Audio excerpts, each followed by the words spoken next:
selection of Brian's resources on our Facebook page. If you're on Twitter, you can be among the first every morning to find out what today's show will be about. Just follow Brian at Brian J. Fisher.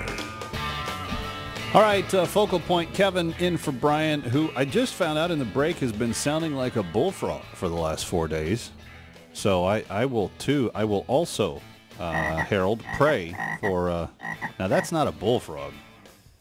That sounds like a little baby frog. No, I will join you in lifting up Brian, because I want him to get, it's nothing worse than the fall crud.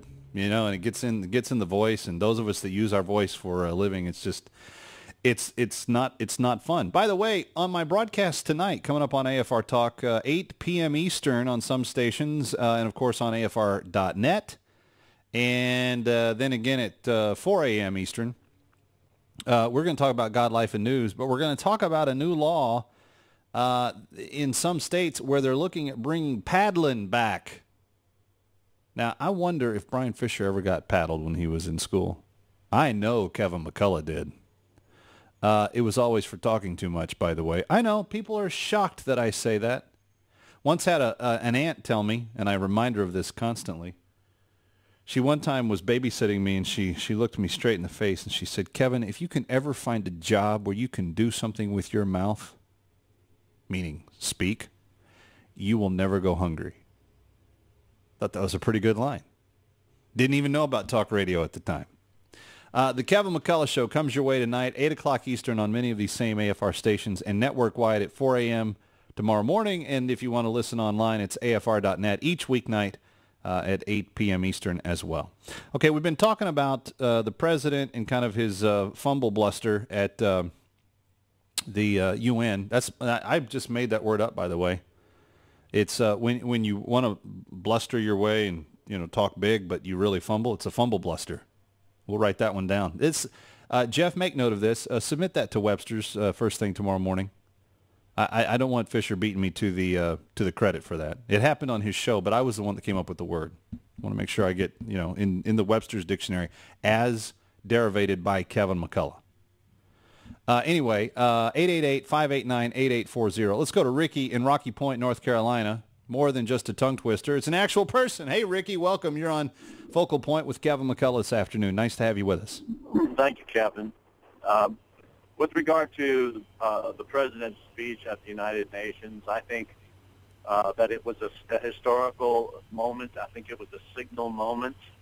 I think he is initiating a global paradigm shift that will lead to a syncretist global religion, which will be would be blindfolded with regards to Islam, but it would demand compromise and concession by every other religious group.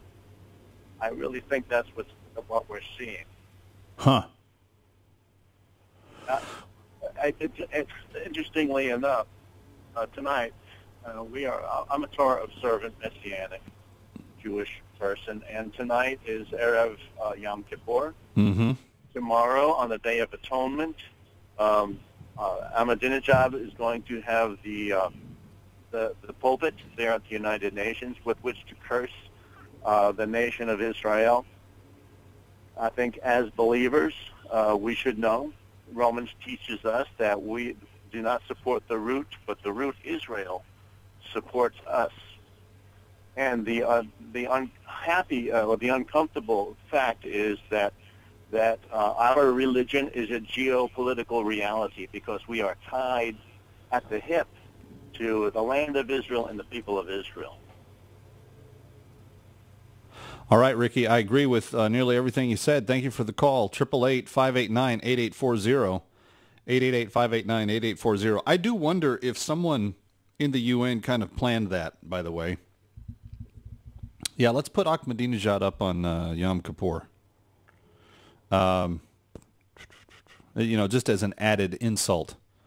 It will be interesting. I don't think Netanyahu has spoken yet. I always try to watch his speech when he speaks at the UN because it couldn't be more opposite than what Ahmadinejad, and everyone will cover Ahmadinejad's speech tomorrow.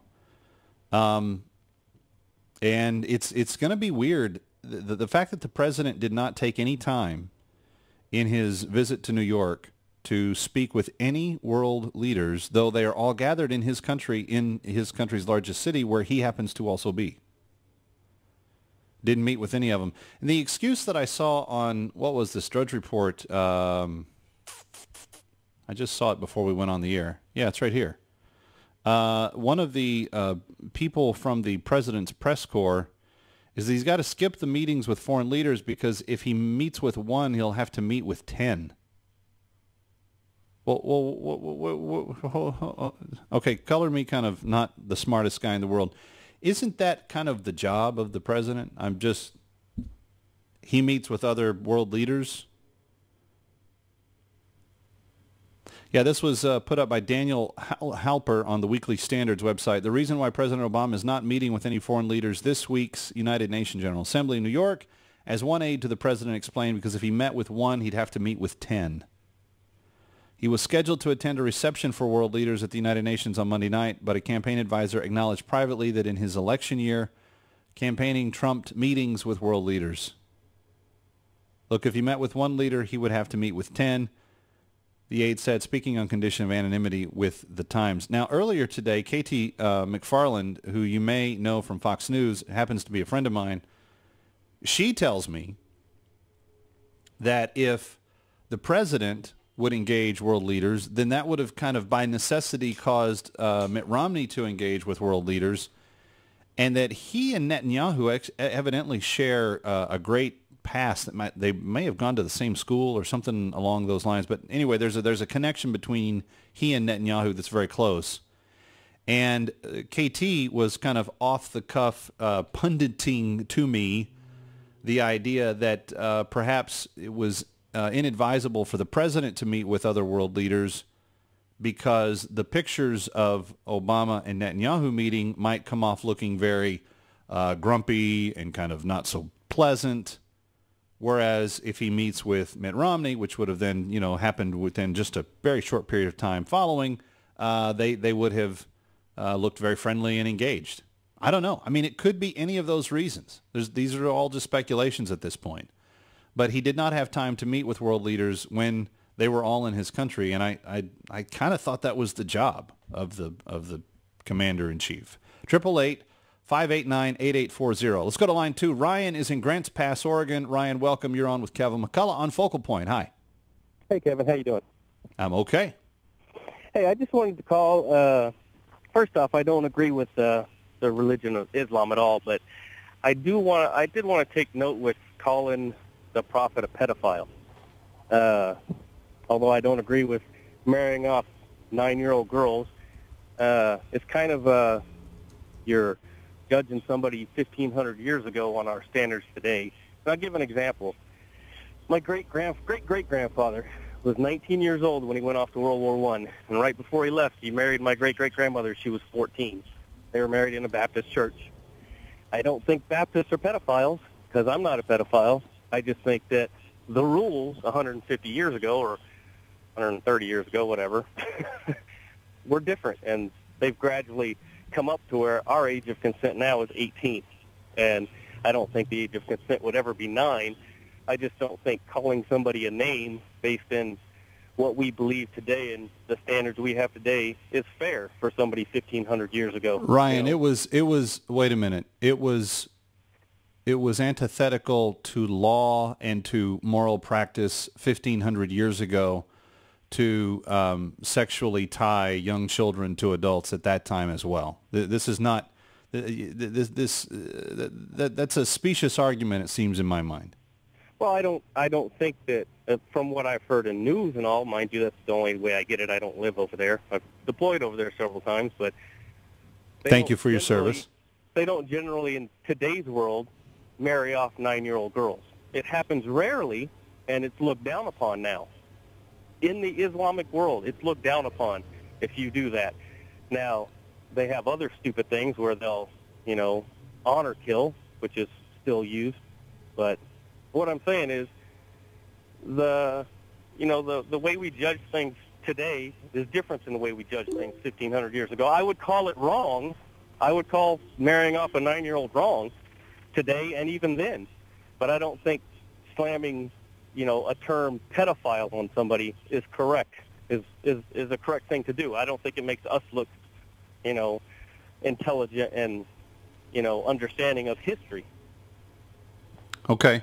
Ryan, I appreciate your agreeable disagreement. So thanks for the call. In my mind, it's still a significant difference in Christianity and in terms of the character and nature of how Islam was founded. See, that's what I'm getting at. The scriptures that Christians use were inspired by God. They were given through man-made vessels who wrote them down, but the founding of the truth of God's word was something that came from the Spirit of God himself. The Quran came from Muhammad, and it was kind of his perverse imaginations that came up with the moral system within which it operates. And women are treated like objects and like secondary citizens. They're not. It was the advancement of Christianity throughout the world that liberated women, that brought equality to how women were treated. Completely different, and continues to be to this day. If you look at Muslim countries that are dominated by Sharia, you have women that are subjugated. That's still happening. Let's go to Holdenville, Oklahoma, line 1. Carrie is there. Hey, Carrie, welcome. You're on with Kevin McCullough on AFR Talk. Hi. Hello. Thank you for taking my call. Sure I thing. have a comment for your Muslim caller and the previous caller, Ryan. She was actually 6 when she was married off. There's a big difference between 6 years old and 14 years old. And the Hadith states that she was 6 years old and that they didn't consummate the marriage until she was 9. And it's volume 7, book 62, number 88, and the narrator is Ursa from the Okay, Hadith. Carrie, when we come back, I want you to explain why that's important in your mind, because the facts are interesting, but why you're motivated to point them out is even, I think, more illuminating, and we'll talk about that when we continue. It's AFR Talk. Kevin McCullough in for Brian Fisher, who's a little under the weather. Hopefully be back soon. Glad you're with us.